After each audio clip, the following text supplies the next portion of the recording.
যত হত্যাকাণ্ড 15 জুলাই থেকে হয়েছে, যত অগ্নিসন্ত্রাস হয়েছে, এসবগুলি করা হয়েছে ডক্টর মোহাম্মদ ইউনূসের সেই মেটিকুলাসলি ডিজাইনের অংশ হিসেবে মাস্টার মাইন্ড দ্বারা এইসব খুন করেছে।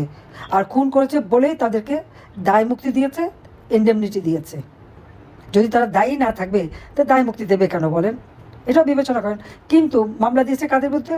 সব আওয়ামী লীগের নেতাকর্মী তাদের বিরুদ্ধে, এবং আমার বিরুদ্ধে তো হত্যা মামলা আছেই। হত্যা মামলা এতই সস্তা, আপনারা দেখলেন যে একজন রিক্সাওয়ালা, গরিব রিক্সাওয়ালা, 15ই আগস্ট সে গিয়েছিল 32 নম্বরে একটু ফুল কিনে। ওই গরিব মানুষ, সে তার নিজের কামাই টাকা দিয়ে একটা ফুল কিনে সে গিয়েছে ফুল দিতে। তাকে মেরে তার ফুলটা ছিঁড়ে ফেলে দিয়ে তাকে পুলিশে সোপর্দ করেছে। পুলিশ নিয়ে তাকে হত্যা ষড়যন্ত্রকারী হিসেবে মামলা করে জেলে পুরে দিয়েছিল। কাজে এই হত্যা মামলার যে কি মেরিট, সেটা তো এর থেকে বুঝতে পারেন। জনগণ তো এখান থেকে তাদের বোঝা উচিত যে যাকে ইচ্ছে তাকে, সবার বিরুদ্ধে হত্যা মামলা। চিফ জাস্টিস ছিলেন সাবেক চিফ জাস্টিস খায়রুল হক সাহেব, তাকে হাত করা পড়িয়ে তার বিরুদ্ধে হত্যা মামলা। আর আওয়ামী লীগের সকল নেতাকর্মী, প্রায় 5-6 লাখ নেতাকর্মীর বিরুদ্ধে মামলা, অধিকাংশই সব হত্যা মামলা। হত্যা বা বিস্ফোরক এই মামলা আছেই। তারপর আবার সাথে সাথে দুর্নীতির মামলা। আমরা দুর্নীতি করতে যাব কেন? দেশটা তো আমাদের, দেশের কল্যাণে কাজ করেছি, প্রত্যেকটা মানুষের জীবনমান উন্নতি করেছি, নিজের ভাগ্য করতে তো যাইনি। হ্যাঁ, আমাদের উপরে দুর্নীতির অভিযোগ, ওয়ার্ল্ড ব্যাংকও তো অভিযোগ এনেছিল।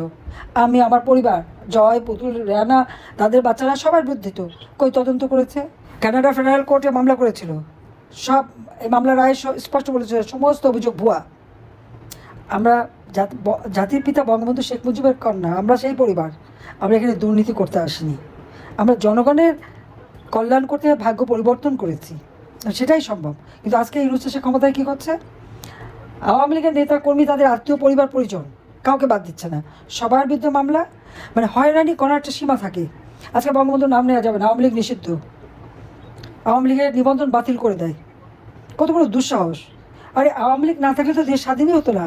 আর স্বাধীন দেশ না পেলে ইউনূস সাহেব আজকে অবৈধভাবে হোক, যেভাবে ক্ষমতায় বসে তো বেশ মজা করে খাচ্ছেন, ক্ষমতা ভোগ করছেন।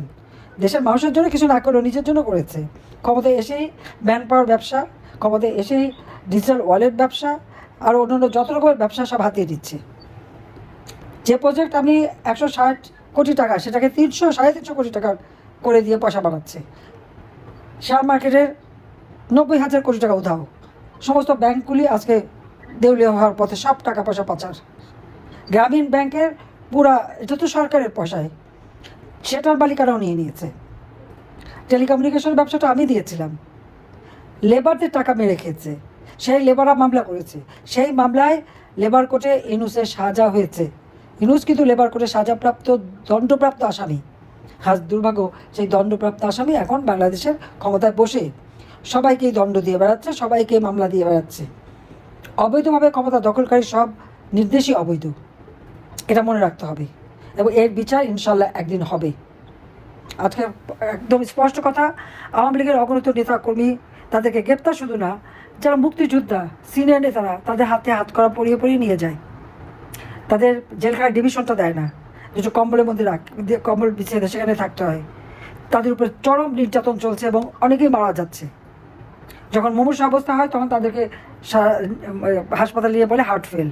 30 জন জেল কিলিং হয়ে গেছে ইতিমধ্যেই, এবং এখনও জানি তারা হচ্ছে প্রত্যেকের শারীরিক অবস্থা খুব খারাপ, কিন্তু তাদের ডাক্তার পর্যন্ত দেখাতে দেয় না। বাড়িতে খাবার, একবার এই জেলে, একবার ওই জেলে, একবার ওই জেলে, তাদেরকে সেভাবে ঘুরে বেড়াচ্ছে। আওয়ামী লীগের অপরাধটা কী? আওয়ামী লীগের নেতাকর্মীরা জনগণের জন্য কাজ করেছে, আওয়ামী লীগ এদেশের স্বাধীনতা এনেছে। স্বাধীনতা এনেছে বলেই না আজকে সবাই এত পদ পদবি পাচ্ছে। তার নয়তো পাকিস্তান আমলে থাকলে তো পাকিস্তানিদের হাতে ওই লাঠির ঝাঁটাই খেতে হতো তাদের। এটা তারা ভুলে যায় কেন?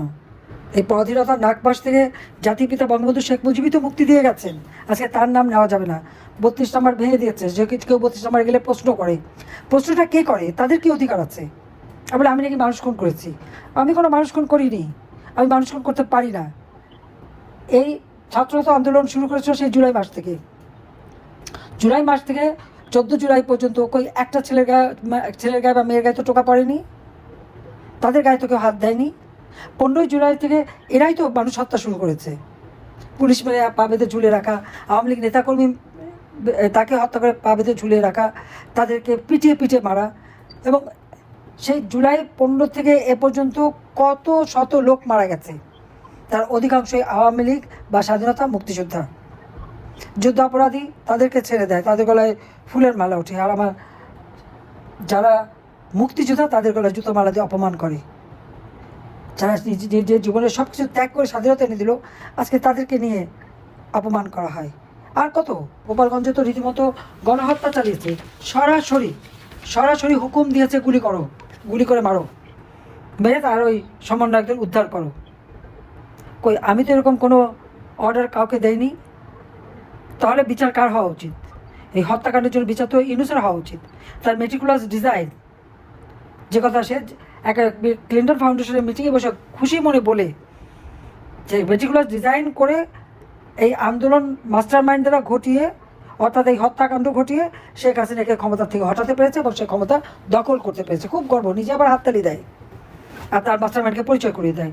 সেদিন তো বোঝা গেছে যে এই হত্যাকাণ্ডের সঙ্গে ইউনূস সরাসরি জড়িত এবং তার ওই সমন্বয় মাস্টার মাইন্ড তারা জড়িত। বিচার তাদের হবে, হত্যার বিচার। আমি কাউকে হত্যা করিনি, করতে পারি না।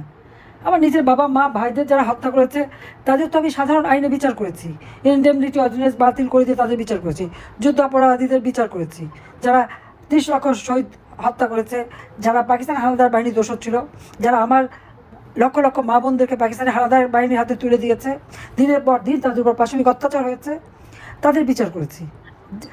প্রায় 3 কোটি ঘর বাড়ি জ্বালিয়ে পুড়িয়ে দিয়েছে, তাদের বিচার করেছি। বিচার করতেই হবে তো, এটা সারা বিশ্বে হয় এই বিচার। আজকে সেই কোর্টে আবার আমাদের বিচার। 73 সালে যে আইন হয়েছিল আইসিটির, সেটা আবার তারা এক্সিকিউটিভ পাওয়ার দিয়ে সংশোধন করেছে, সেটা সংশোধন হয় না, সম্পূর্ণ ইললিগাল। আজকে যে আদালত তারা স্থাপন করেছে, সেখানে চেয়ারম্যান থেকে শুরু করে চিফ প্রসিকিউটর, তারা কারা? তারা তো যখন আমরা যুদ্ধাপরাধীদের বিচার করি তাদের ডিফেন্সে ছিল, তাহলে তারা কী করে এখানে চিফ প্রসিকিউটর হতে পারে বা চেয়ারম্যান হতে পারে? সম্পূর্ণ অবৈধভাবে, শুধুমাত্র গায়ের জোর দেখিয়ে, ওই সন্ত্রাসী জঙ্গিদের জোর দেখেই ইউনূস এই অপকর্ম করে যাচ্ছে।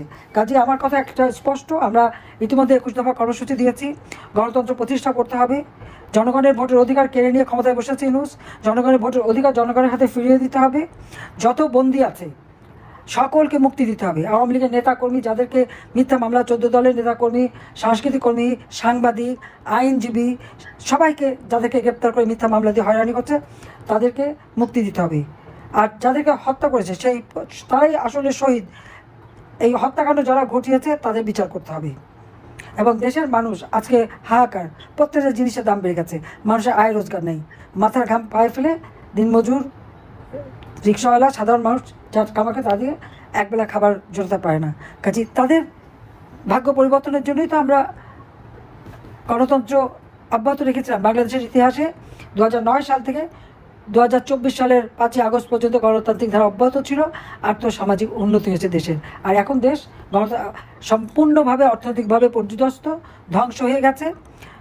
যেখানে আমি 5 কোটি মানুষকে নিম্নবিত্ত থেকে মধ্যবিত্তে উন্নীত করেছিলাম, আজকে আবার তারা নিম্নবিত্তে চলে যাচ্ছে। যেখানে অতি দরিদ্রের হার 25.1 ছিল, আমি 5 ভাগে নামিয়ে নিয়েছিলাম এবং বিনামূল্যে ঘর দিয়ে তাদেরকে জীবন জীবিকার ব্যবস্থা করে দিয়েছিলাম। আজকে আবার সেই অতি দরিদ্রের হার 10 ভাগের উপরে হয়ে গেছে। দারিদ্রের হার যেটা 41 ভাগ ছিল, আমি 18 ভাগে নামিয়ে এনেছিলাম, সেটা আবার প্রায় 25-30 ভাগে চলে গেছে। না হলেও প্রায় 1 কোটি মানুষ আজকে আবার সেই একেবারে দরিদ্রের পর্যায়ে পড়ে গেছে। 4 লক্ষ ছেলে মেয়ে লেখাপড়া করতে পারে না, পরীক্ষা দিতে পারে না।